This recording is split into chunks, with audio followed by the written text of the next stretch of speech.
Want to get this show ad-free? Head to dailytechnewsshow.com/subscribe to find out how.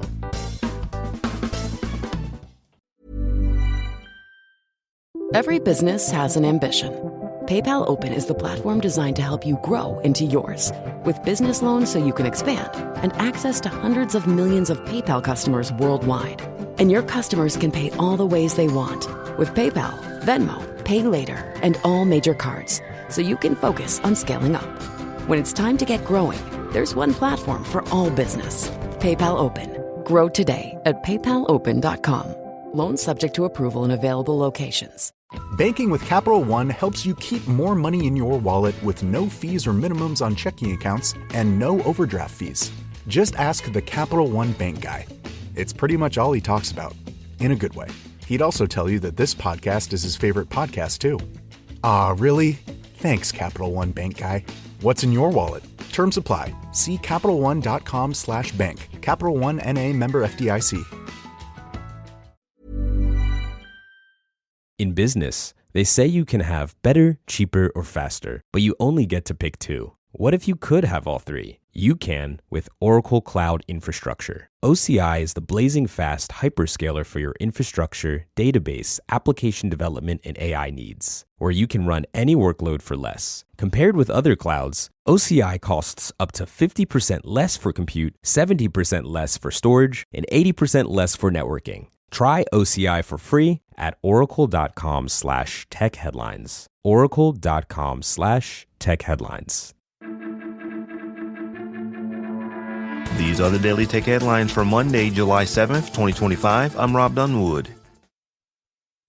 ByteDance is reportedly developing a new U.S.-only version of the TikTok app, codenamed M2, which it plans to release on September 5th to comply with legislation mandating the sale of its U.S. TikTok operations or face a nationwide ban. U.S. users will be required to switch to this new app, as the current version, M, will be removed from the U.S. App Store on M2's debut and is expected to cease functioning in the U.S. by next March, although this timeline is subject to change. Apple has appealed the EU's €500 million fine for not complying with rules mandating companies to allow developers to direct users outside of the App Store for purchases. The European Commission issued the fine in April, citing Apple's failure to adhere to Digital Markets Act rules that require developers to accept payments for their apps outside of Apple's ecosystem. In late June, Apple revised its fee structure for app distribution in the EU, introducing a more complex framework that includes an initial acquisition fee, a store services fee, and a core technology commission to accommodate alternative payment methods, likely to avoid further fines from the European Commission. Japanese AI lab Sakana AI has unveiled multi-LLM ABMCTS, a novel technique enabling multiple large language models to collaborate on a single task.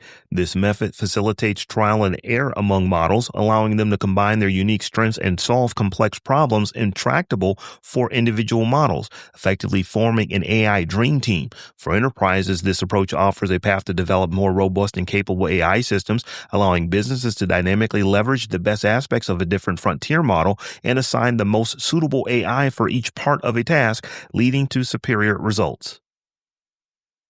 A study commissioned by the Dutch government found that banning mobile phones and other electronic devices in Dutch schools improved student focus. Of the 317 high schools surveyed, 3/4 reported a positive effect on student concentration. Additionally, nearly 2/3 observed an improvement in the social climate, and 1/3 noted better academic performance.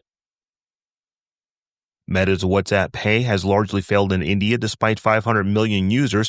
Regulatory hurdles in 2018, such as Facebook separation and a 1 million user cap, slowed its rollout. Even after the cap lifted in late 2024, competitors like PhonePe and Google dominate the $3 trillion digital payments market. Experts attribute Meta's struggle in both regulations and lack of effort in product development, marketing, or merchant engagement.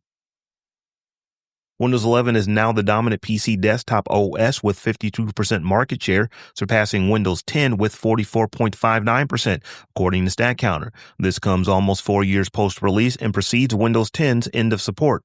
While Windows 11 led in PC gaming earlier, its overall adoption was slower than Windows 10, partly due to stricter hardware requirements.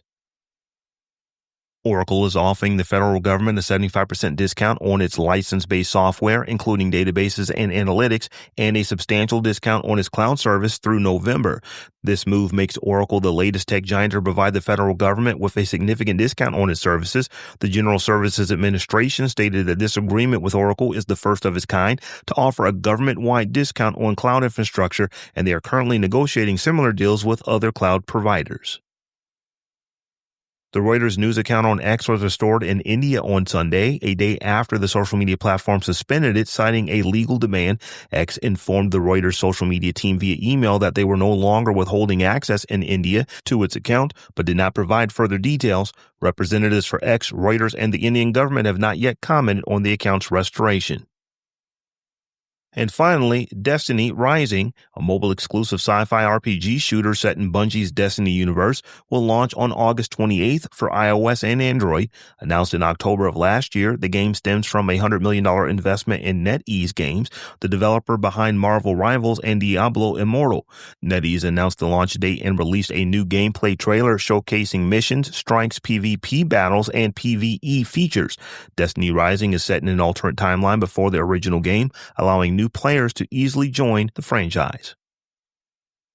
For more analysis of the tech news of the day, subscribe to dailytechnewsshow.com. You can find show notes and links to all the headlines there as well. Thanks for listening. We'll talk to you next time.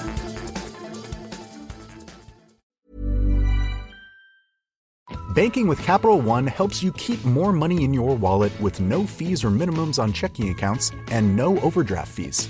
Just ask the Capital One bank guy. It's pretty much all he talks about. In a good way. He'd also tell you that this podcast is his favorite podcast, too. Aw, really? Thanks, Capital One bank guy. What's in your wallet? Terms apply. See CapitalOne.com/bank. Capital One N.A. member FDIC.